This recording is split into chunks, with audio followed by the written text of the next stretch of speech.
لا إله إلا الله. الطلاق مرتان فإمساك بمعروف أو تسريح بإحسان صدق اللہ العظیم۔ پچھلی نشست میں جو مضامین آئے تھے ان میں سے ایک کے بارے میں مجھے احساس ہوا کہ میں نے ایک بات شروع کی تھی لیکن نامکمل رہ گئی۔ آیت الاختلاف کے بارے میں میں نے عرض کیا تھا کہ وحدت ادیان کے فلسفے کا ایک جز صحیح ہے، ایک غلط ہے۔ صحیح جز کی وضاحت تو ہو گئی کہ یہ تمام جتنے بھی دنیا میں مذاہب ہیں اور دین ہیں یہ سب اسی دین حق سے نکلی ہوئی شاخیں ہیں۔ دین حق سے پگڈنڈیاں مڑی ہیں، صراط مستقیم سے پگڈنڈی مڑی ہے، کوئی بہت دور نکل گئی اور اس کا یوں سمجھیے کہ پہچانی ہوئی صورت بھی پہچانی نہیں جاتی، اتنی دور ہو گئی کہ اس کا اس دین حق کے ساتھ اب کوئی رشتہ نظر ہی نہیں آتا۔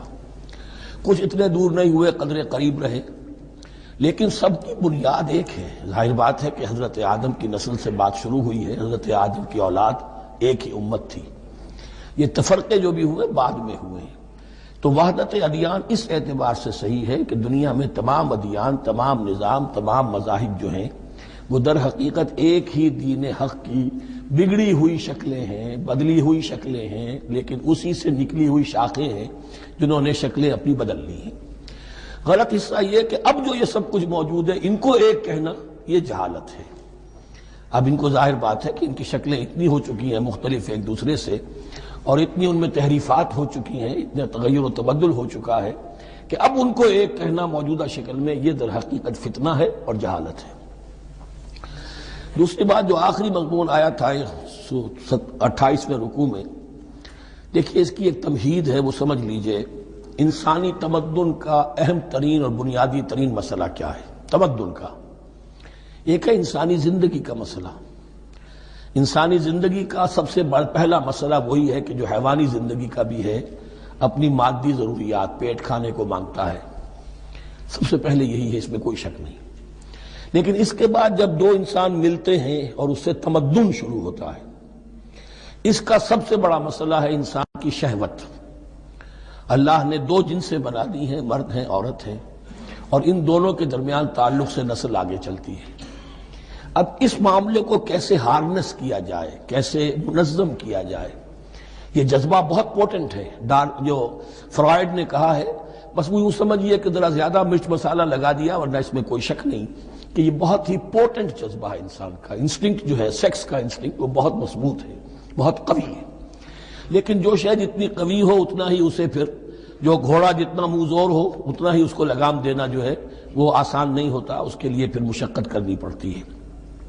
تو اب اگر تو اس سیکس کو اوپن کر دیا جاتا، کھلا سیکس، فری سیکس، آج کل یہ لفظ استعمال ہوتا ہے، فری سیکس، کیوس ہوتا، تمدن میں فساد ہو جاتا۔ اس کے لیے شادی کا معاملہ کہ ایک عورت کا ایک مرد کے ساتھ رشتہ رہے، سب کو معلوم ہو کہ یہ اس کی بیوی ہے، یہ اس کا شوہر ہے، تاکہ اس طریقے سے نسب کا معاملہ بھی چلے اور ایک خاندانی ادارہ وجود میں آئے۔ ورنہ تو خاندانی ادارہ بس کیسے وجود میں آئے گا؟ فری سیکس میں تو خاندانی ادارہ وجود میں آ ہی نہیں سکتا۔ تو شادی کا، نکاح کا یہ رشتہ جو ہے یہ اللہ تعالیٰ نے اختیار کیا اور یہ انسانوں کو سکھایا۔ اب اس میں مرد اور عورت کیا بالکل برابر ہیں؟ اس سے بڑی حماقت کوئی نہیں، اس لیے کہ کسی بھی ادارے کے دو برابر کے سربراہ نہیں ہو سکتے۔ اتنی موٹی بات ہے کہ اگر آپ کسی ایک محکمے کے دو ڈائریکٹر بنا دیں، بات غلط ہو جائے گی، خراب ہو جائے گی۔ ایک ڈائریکٹر، مینیجنگ ڈائریکٹر، دوسرے 10 ڈائریکٹر بنا دیے آپ، لیکن اوپر ایک ہوگا، جنرل مینیجر ایک ہوگا، ڈپٹی مینیجر 10 رکھ دیجیے۔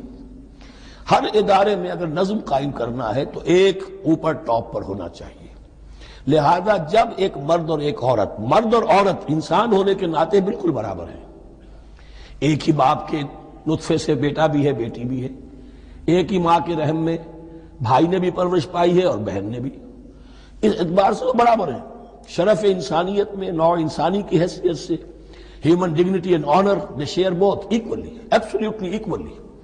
لیکن جب ایک مرد اور ایک عورت مل کر خاندان کے بنیاد رکھتے ہیں تو اب یہ برابر نہیں رہے۔ جیسے انسان سب برابر ہیں، لیکن چپڑاسی اور افسر برابر نہیں ہے، اس کے کچھ اور اختیارات ہیں، اس کے کچھ اور اختیارات ہیں، اس کے کچھ اور فرائض ہیں، اس کے کچھ اور فرائض ہیں۔ اس طریقے سے اس رشتے کے معاملے میں اور یہ بھی نوٹ کر لیجئے کہ یہی وجہ اس قدر تفصیل کے ساتھ سب سے پہلے احکام قرآن میں دیے جا رہے ہیں اسی آئلی قوانین کے متعلق۔ یہ تمدن کی جڑ بنیاد یہ ہے، یہاں سے خاندان بنتا ہے، اور خاندانوں کے اجتماع کا نام معاشرہ ہے۔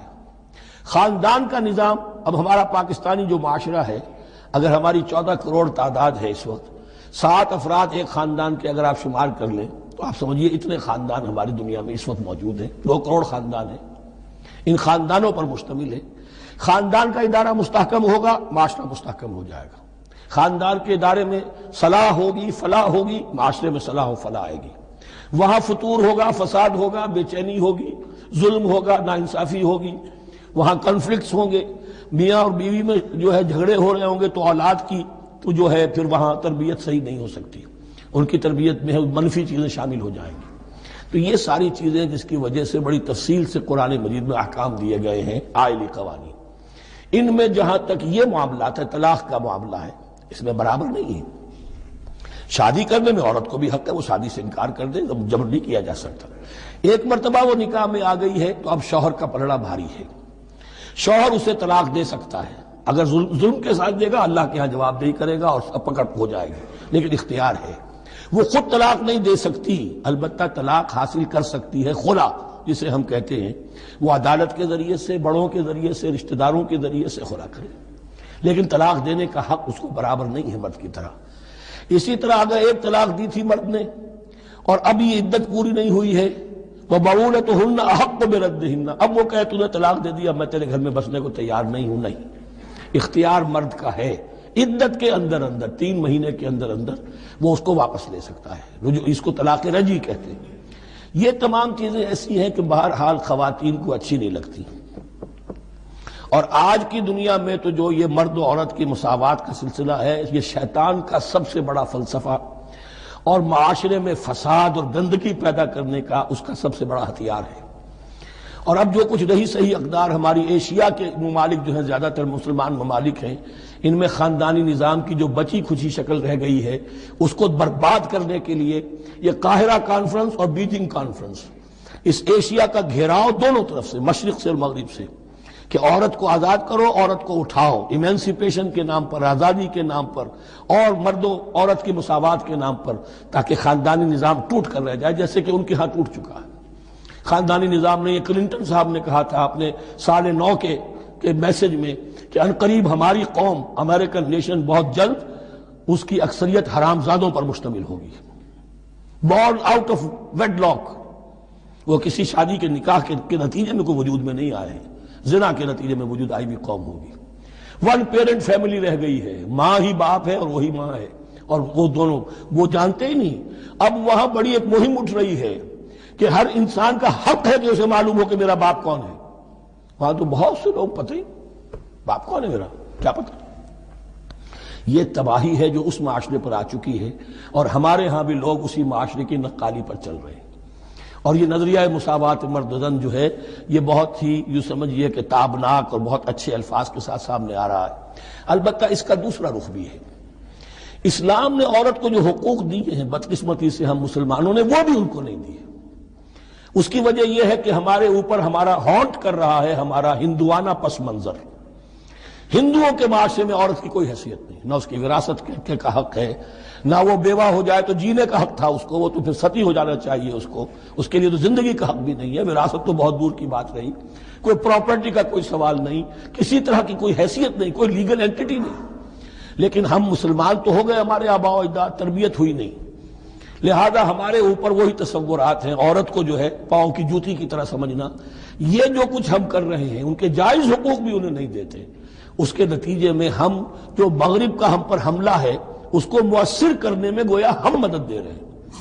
اگر ہم اپنی خواتین کو وہ حقوق نہیں دیں گے، اگر ان کے لیے جو اللہ نے جو مقرر کیا ہے وہ انہیں نہیں دیا جائے گا، تو ظاہر بات ہے کہ رد عمل میں پھر جو یہ نعرے ہیں اور بڑے خوشنما جو دعوت اٹھتی ہے وہ لازماً انہیں کھینچ کر لے جائے گی۔ تو اس طرف بھی خیال رکھیے، اور ہمارے ہاں دیندار گھرانوں میں خاص طور پر یہ بات ہوتی ہے، اس کو سمجھنا چاہیے کہ عورتوں کے کیا حقوق ہیں، ان کی دلجوئی کتنی کرنی چاہیے۔ حضور نے کیا فرمایا ہے؟ خیرکم خیرکم لأہلہ وانا خیر لأہلی، خیر منکم لأہلی، تم میں سے بہترین لوگ وہ جو اپنے گھر والوں کے لیے اچھے ہوں، بہترین لوگ وہ ہیں۔ ان کے حقوق کا لحاظ ہو، ان کے ساتھ سلوک ہو، ان کی دلجوئی ہو، ان کے احساسات لا إله إلا